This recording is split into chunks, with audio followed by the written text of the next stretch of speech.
Os filhos de Samuel eram juízes, mas não andavam conforme o seu pai andava. Então o povo chega para Samuel e diz: dai-nos um rei, como as outras nações, porque o Senhor está ficando velho, e os seus filhos não têm andado como o Senhor tem andado. O povo quer um rei, o povo quer mudança. Uma nova geração surge, e essa nova geração quer mudar as coisas velhas. Eles querem um rei, só que aqui está, o problema nunca foi eles pedirem um rei, porque Deus iria dar um rei ao seu povo, e esse rei se chama Davi. Só que o problema é o povo querer ser como as outras nações. E por o povo querer ser como as outras nações, acaba acelerando o processo, acaba acelerando aquilo que Deus tinha preparado para eles, e eles querem ser como as outras nações. E aí está o problema. O problema não está em o povo de Israel pedir um rei. O problema está em o povo de Israel querer ser como as outras nações. E por eles querer ser como as outras nações, eles acabam acelerando o que Deus tinha para a vida deles. E isso leva o povo de Israel a se frustrar, pois eles recebem Saul. E o propósito de Deus para Israel nunca foi Saul, sempre foi Davi. Só que o povo olha para as outras nações e não espera o tempo de Deus. E a gente muitas vezes é assim: Deus já tem um rei, só que a gente olha para as outras nações e acaba querendo ser igual a eles. Deus já tem um varão para você, só que o problema é que você olha para as outras nações e diz: ela tem, eu não tenho, eu quero ter também. E acaba acelerando o tempo de Deus e ganha um varão antes da hora, e isso causa uma frustração. Eu quero trabalhar, só que a gente olha para outras pessoas e diz: oh Deus, ela trabalha não. Só que ainda não está no período de Deus, porque Deus tem trabalho para você, Deus tem um emprego para você. Só que se você tentar querer imitar as outras pessoas de lá de fora, vai acabar igual o povo de Israel, se frustrando. Oh, glória. Glória a Deus, aleluia. Oh, aleluia, Jesus. Como eu falei, vou repetir. O problema de Israel é eles querer ser como as outras nações. E isso vai acabar trazendo algumas complicações. Porém, Israel só não é pior. Israel só não se torna pior porque tinha um homem de oração chamado Samuel. Samuel vai ser esse divisor de águas entre o povo e Deus. Samuel é sacerdote e ele é um intermediador entre o povo e Deus. Glória a Deus. Só que eu acho isso lindo, porque onde a gente lê o versículo 23, e quanto a mim, Samuel falando: longe de mim que eu peque contra o Senhor, deixando de orar por vós. Antes vos ensinarei um caminho bom e direito. Eu falei, vou repetir de novo. Israel só não seria pior por causa de Samuel, porque Samuel era homem de oração. E Samuel no versículo 23 fala: quanto a mim, longe de mim que eu peque contra o Senhor, deixando de orar por vós. Nesse pequeno versículo tem duas lições. Primeiro, Samuel é sacerdote, e como sacerdote Samuel deveria interceder pelo povo. É uma função, é algo, um cargo, é um ministério que Deus deu a Samuel. Se Samuel deixa de exercer essa função como intercessor, Samuel acaba pecando. Então prepara o coração para ouvir isso aqui. Se Deus colocou você como missionário, se Deus colocou você como pregadora, se Deus colocou você, irmão Anderson, como cantor, não tente ser outra coisa. Porque se você não cumprir o chamado, se você não exercer aquele ministério que Deus te deu, você acaba pecando. Se Deus colocou você como pregadora, pregue, senão você acaba pecando. Se Deus colocou você como cantora, cante, senão você acaba pecando. Se Deus colocou você como intercessor, interceda, senão você acaba pecando. Longe de mim que peque contra o Senhor, deixando de orar por vós. Existem dois tipos de pecado. Eu vou entrar na mensagem, mas olha isso aqui. Existem dois tipos de pecado. Existe pecado comissivo e pecado omissivo. Pecado comissivo é aquele que eu cometo, aquele que eu pratico o ato. Pecado omissivo é aquele que eu deixo de praticar as coisas boas. Aí a gente vai para Tiago capítulo 4, versículo 17. Todo pois, aquele que sabe fazer o bem não faz, comete pecado. Então existe pecado comissivo e existe pecado omissivo. Samuel está falando, se eu deixar de orar, eu perco. É um pecado omissivo, onde ele deixa de praticar aquilo que ele praticava. Se você orava e não ora mais, está pecando. Se você jejuava e não jejua mais, está pecando. É pecado omissivo, porque você sabe que deve fazer e não faz. Se você intercedir e não intercede mais, é pecado. Se você orava, Deus mandou você orar, só que a pessoa te magoou e você disse, eu não oro mais. Deixou de orar, sendo que Deus mandou, é pecado. Glória a Deus.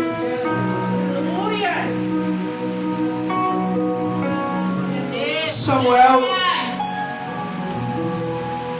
é profeta, Samuel é juiz, Samuel é sacerdote. Repete comigo, Samuel é profeta, Samuel é juiz, Samuel é sacerdote. Eu falei, vou repetir de novo. Israel só não seria pior porque Samuel é homem de oração. Samuel é profeta, Samuel é juiz, Samuel é sacerdote. Só que Samuel não é fruto do acaso. Samuel só é isso tudo porque ele é fruto de oração. Eu vou repetir. Samuel não é fruto do acaso. Samuel só é isso tudo porque Samuel é fruto de oração. Quando a gente vai para o capítulo 1 de 1 Samuel, nos fala que um homem tinha duas mulheres. E esse homem se chamava Eucana. A Bíblia nos fala que ele era Efradeu. Efradeu é quem é da tribo de Efraim. Só que Samuel não é da tribo de Efraim. Samuel é levita. Samuel é chamado de Efradeu porque ele vive em uma região da tribo de Efraim. E a Bíblia nos diz que este homem tinha duas mulheres. Uma se chamava Ana, a outra se chamava Penina. Observe que no versículo 2, Ana vem antes de Penina, porque Samuel era casado com Ana. Só que por Ana ser improdutiva, por Ana ser estéril, por Ana não gerar, Eucana, querendo fazer com que a sua descendência continuasse, ele então vai se relacionar com uma mulher chamada Penina. Ele se relaciona com Penina após Ana não conseguir gerar, após Ana não conseguir produzir aquilo que todo mundo, aquilo que todos os pais queriam ter, um filho. Então ele vai casar com Penina. E a Bíblia diz que Penina tinha filhos e Ana não tinha filhos. Quando a gente vai para o versículo 3, diz a Bíblia: subia pois este homem da sua cidade de ano em ano a adorar e a sacrificar ao Senhor dos exércitos em Siló. E estavam ali os sacerdotes em Siló. E estava ali o sacerdote do Senhor, Ofni e Fineia, os dois filhos de Eli. Sucedeu que no dia que Eucana sacrificava, dava a ele porções do sacrifício Penina, sua mulher, e a todos os seus filhos, e a todas as suas filhas. Porém Ana dava uma parte excelente, porquanto ele a amava. Oh, glórias! Aleluia! Eu vejo Jesus na vida desse cara, porque Penina ou Ana era estéril, Ana era improdutiva, Ana não gerava. Porém a Bíblia diz que mesmo Ana sendo tudo isso, Eucana ainda amava. Eu vejo Jesus nele, porque muitas vezes somos improdutíveis, muitas vezes não conseguimos produzir aquilo que Ele quer que venhamos produzir, muitas vezes não conseguimos gerar aquilo que Ele quer que a gente venha gerar: santidade, amor, paz, benignidade, mansidão, temperança. Muitas vezes não conseguimos fazer aquilo que Ele quer que venhamos praticar. Só que assim como Eucana amava Ana, mesmo ela sendo imperfeita, assim Cristo também nos ama, mesmo muitas vezes a gente não conseguindo gerar, mesmo a gente muitas vezes sendo infrutífero, Ele continua nos chamando. João capítulo 3, versículo 16: porque Deus amou o mundo de tal maneira que deu seu Filho unigênito para todo aquele que nele crê não pereça, mas tenha vida eterna. Paulo fala, e nisto está, João fala, e nisto está o amor, não em que nós temos amado a Deus, mas em que Ele nos amou e enviou seu Filho para a propiciação de nossos pecados. Aleluia! Jesus, glórias! Ana é imperfeita, mas Eucana a ama. Porém o Senhor lhe tinha cerrado a madre. Presta atenção nisso aqui. que a sua competidora excessivamente a irritava para embravecer, porquanto o Senhor lhe tinha cerrado a madre. Repete comigo: o Senhor lhe tinha cerrado a madre. Em outras versões, esse cerrado significa fechar. O Senhor lhe tinha fechado a madre. A Bíblia não diz que Ana nasce estéril. A Bíblia diz que o Senhor fecha a madre de Ana. O Senhor cerra. Não é Ana que nasce biologicamente estéril. É Deus que fecha a madre de Ana.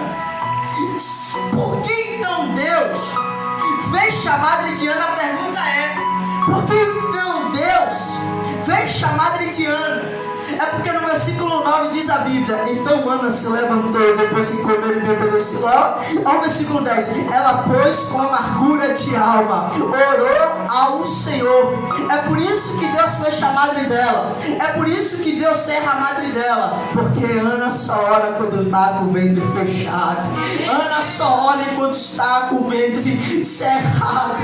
Oh, glórias. Só que a gente vai para Mateus capítulo 6, versículo 6. Jesus diz: quando for orar, entra no teu quarto, fecha a porta, e o teu pai que está em secreto, que te vê em secreto, te recompensará publicamente. Só que aí está o problema. Muitas vezes a gente não quer fechar a porta para orar. Só que quando a gente não quer fechar a porta para orar, Deus, como é misericordioso, Ele vem e fecha a porta para nos levar à oração. É isso que Ele fez com Ana. Ele fecha a porta para que Ana viesse a orar. A mulher vinha para a igreja, não faltava um culto, todas as campanhas estavam aqui, todo o ciclo de oração ainda tem ciclo, todo o ciclo de oração estava aqui. Só que recentemente começou a namorar, não vem mais para o culto, não vem mais para o ciclo de oração, não desce mais as madrugadas, não sobe mais para o monte. Só que recentemente o namoro acabou. Aí ela disse: é o diabo. É não, é Deus fechando as portas para te levar à oração. O camarada trabalhava, só que faltava os cultos, não orava mais, não descia mais as madrugadas. A pastora encontrou ele recentemente e disse: meu filho, por que você não está indo para os cultos? Por que você não está indo mais? Estou sentindo a tua falta. Ele disse: é o trabalho, pastora, não estou tendo tempo. Só que recentemente o trabalho acabou, o patrão demitiu ele. Aí ele disse: o patrão que é ruim. É não, é Deus fechando as portas para levá-lo à oração. Porque se você não fecha as portas para orar, Ele fechará as portas para te levar ao quarto da intimidade. Aleluia! Glória a Deus. E agora eu prego no tema. Eu quero destacar 4 tópicos aqui, contendo suas lições. Primeiro tópico: Ana vence calada. Oh, glórias! Perceba isso. Penina está imitando. Penina está provocando. Só que você não vê na Bíblia Ana respondendo Penina. Ana se cala diante dos homens, mas fala diante de Deus. É por isso que ela vence, irmã Carla, porque ela se cala diante dos homens, mas fala diante de Deus. É por isso que tem muitos crentes derrotados, porque fala diante dos homens, mas se cala diante de Deus. A pessoa julga, ela julga a pessoa também. A pessoa fala mal, ela fala mal da pessoa também. A pessoa critica ela, eu não fico calado não. Falar comigo, eu falo mesmo. Ela fala também, mas quando chega na hora de falar com Deus, ela se cala. Quando chega na hora de conversar com Deus, ela fica calada. Ah, eu não sei falar não, eu não sei orar não, eu tenho que aprender a orar. Misericórdia, quer dizer que você não sabe falar com Deus, mas sabe falar com o homem, está de graça. Manda áudio de 10 minutos no WhatsApp, mas para falar com Deus não tem 5 minutos, está de graça. Tem que se converter, crente, tem que aprender a orar como os discípulos, Lucas 11, porque só se vence calada. Eita glória! 2 mulheres na Bíblia, as mulheres aqui estão maiorias, o varão está chegando agora. 2 mulheres na Bíblia vencem calada. Calada, porém sem falar com Deus. Calada, porém falando com Deus.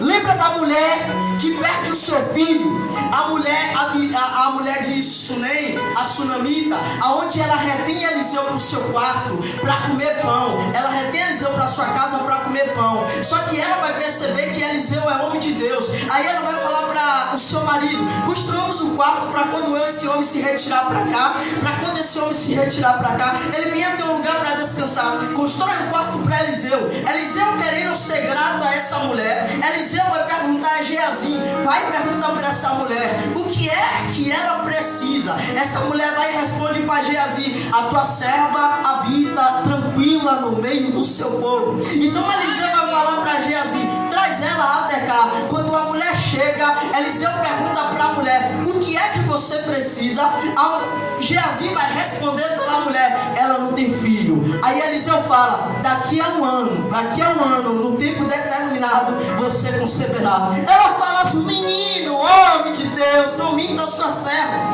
porque essa mulher foi frustrada por profecias, pessoas que já falaram para ela: daqui a tanto tempo você receberá, daqui a tanto tempo você vai ter sua casa, daqui a tanto tempo seu marido vai se converter, daqui a tanto tempo as portas vão se abrir. Ela se frustrou com profecias. Só que como Eliseu era homem de Deus, Eliseu falou para ela: um tempo determinado você conceberá. Só que passa esse tempo e ela concebe. O filho chega a nascer, ela gera, ela concebe um menino. Só que vai chegar um momento em que o menino vai se dirigir ao seu pai, o qual está com os segadores. Oh, glória! E o menino vai falar para o seu pai: ai, minha cabeça. O pai vai falar para os seus servos: pega o menino, leva para sua mãe. Diz a Bíblia que o menino, quando chega perto da mãe, a mãe coloca o menino sobre o seu joelho. E aí está, o menino estava sobre os joelhos dela, mas acaba morrendo. Glória a Deus, aleluia. E aí que isso nos entristece. A mãe ora pelo filho, a mãe paga preço pelo filho, a mãe jejua pelo filho, desce as madrugadas pelo filho. O filho está sobre os joelhos dela, mas ele acaba morrendo. E aí que a mulher fala para o marido: traz o jumento, eu vou a Eliseu. O marido pergunta para ela: vai tudo bem com o menino? Aí ela responde: vai tudo bem. Quando chega perto do monte, Geazi desce e pergunta: vai tudo bem com a senhora, com o seu marido, com sua casa e com o menino? Aí ela fala: vai tudo bem. Porque em relação a contar seus problemas para o homem, ela fica em silêncio. Quando chega diante de Eliseu, aquele que pode resolver o problema dela, ela fala: não disse eu que não era para mentir a tua serva? Ela fala para o seu marido: vai tudo bem.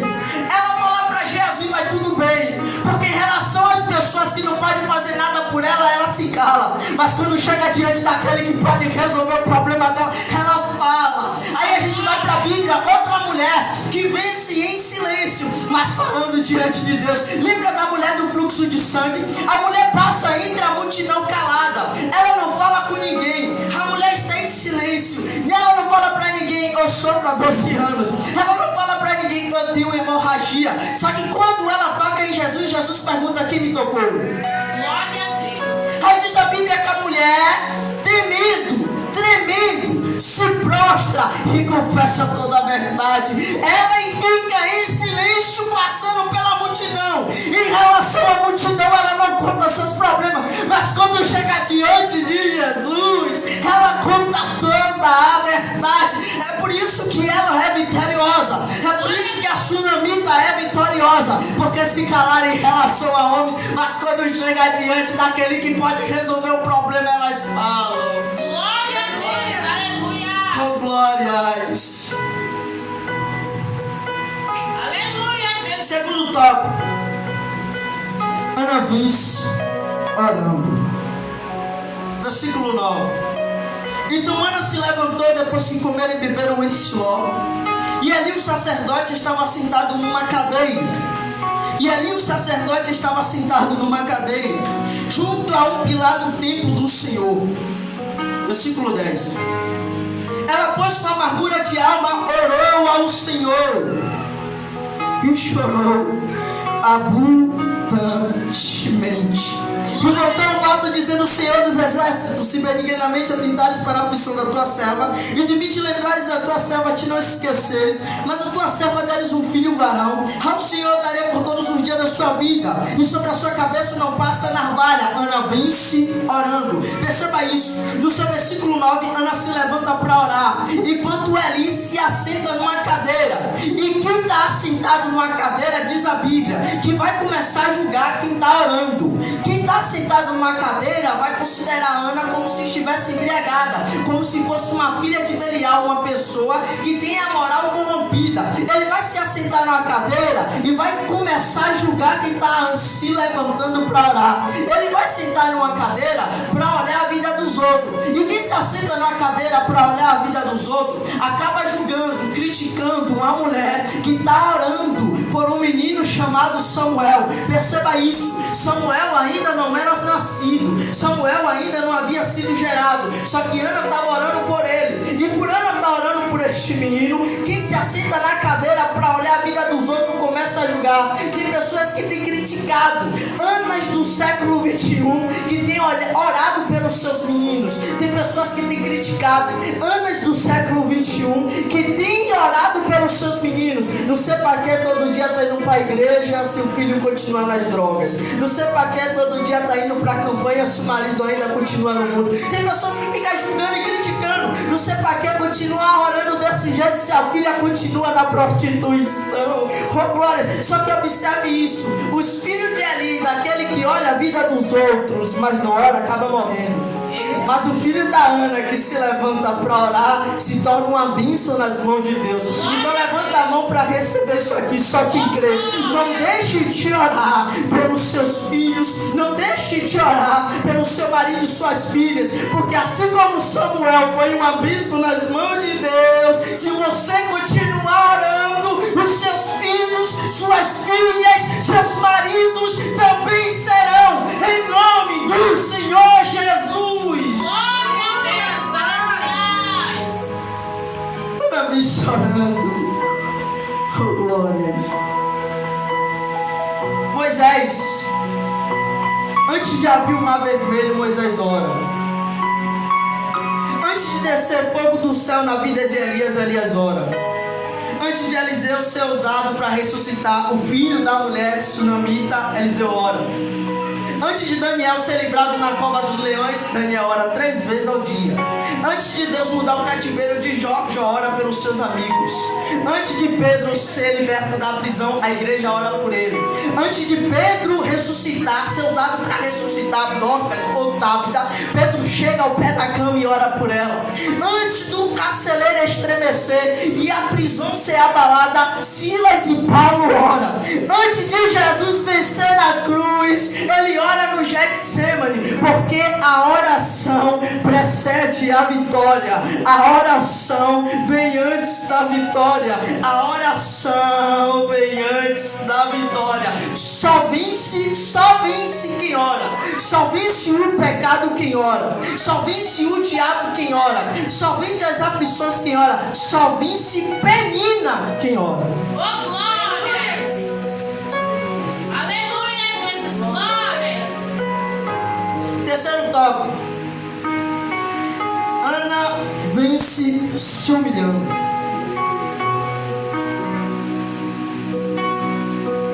Eli vai julgar, versículo 14. E disse-lhe Eli: até quando estarás tu embriagada? Aparta-te de ti o teu vinho. Porém Ana respondeu e disse: não, Senhor meu, não, Senhor meu, não, Senhor meu. Eu sou uma mulher atribulada de espírito. Nem vinho nem bebida forte tenho bebido. Porém eu tenho derramado a minha alma perante o Senhor. Olha o que ela fala: não tenhas, pois, a tua serva por filha de Belial, porque da multidão de meus cuidados e do meu desgosto tenho falado até agora. Ana não é apenas humilhada, Ana não é apenas julgada, ela se humilha. Mas pregador, a Bíblia diz: os humilhados serão exaltados.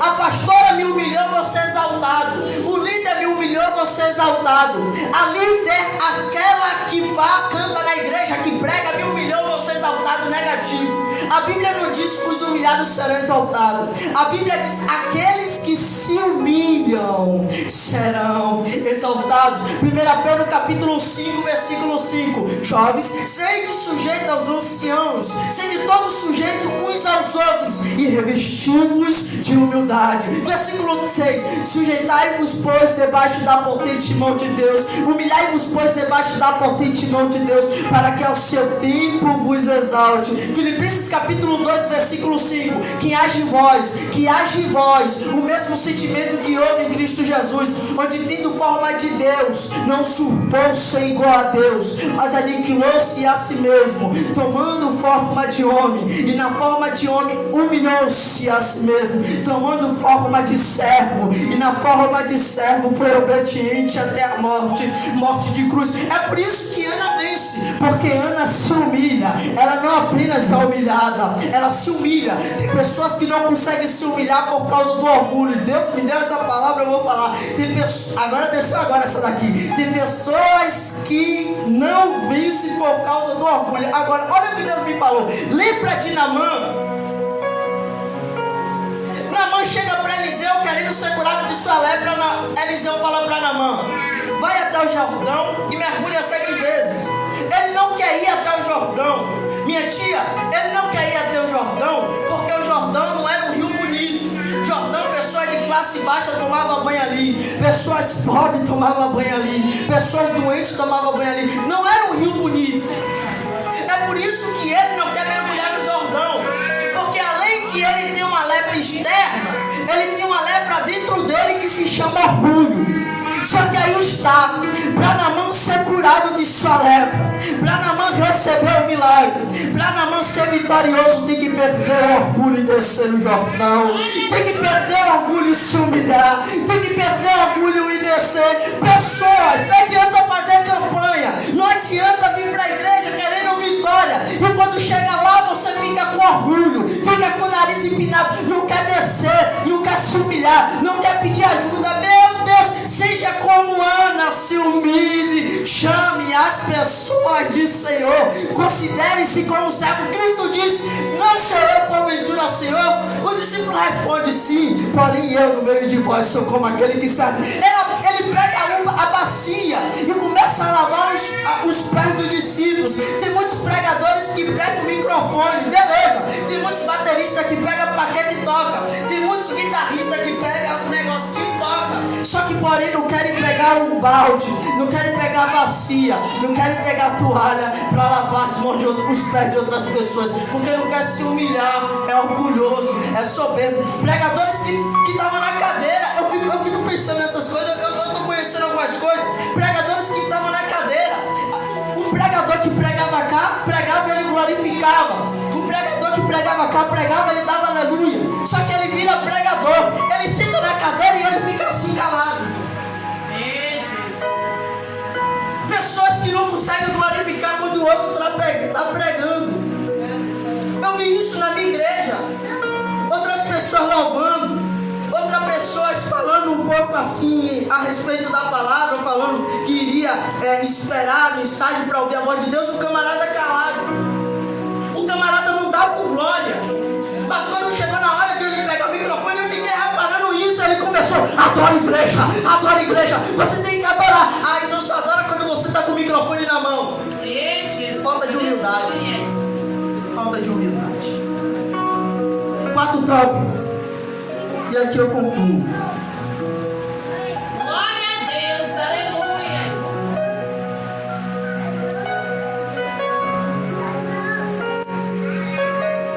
Ana vence adorando. Ana vence adorando. Ana vence adorando. Versículo 17. Então respondeu ela e disse: vai em paz, e Deus de Israel te conceda a tua petição que lhe pediste. E disse ela: acha a tua serva graça em teus olhos. Assim a mulher se foi seu caminho e comeu, e seu semblante ainda não era triste. Agora, e levantaram-se de madrugada e adoraram perante o Senhor, e voltaram e vieram à sua casa a Ramá. Eu vou concluir. Elcana conheceu a Ana, sua mulher, e o Senhor se lembrou dela. Mais uma vez, repita comigo: se lembrou. Se lembrou dela. Esse se lembrar aqui não é uma lembrança que eu estou na mente. Ah, fulana é mesmo, fulana é. Ah, Ana estava orando, estava até esquecido. Esse se lembrar é o mesmo do Gênesis capítulo 8, versículo 1. É o mesmo, diz a Bíblia: lembrou-se Deus de Abraão e livrou logo. Então essa expressão se lembrar tem sentido de agir. Em outras palavras, Deus na vida de Ana.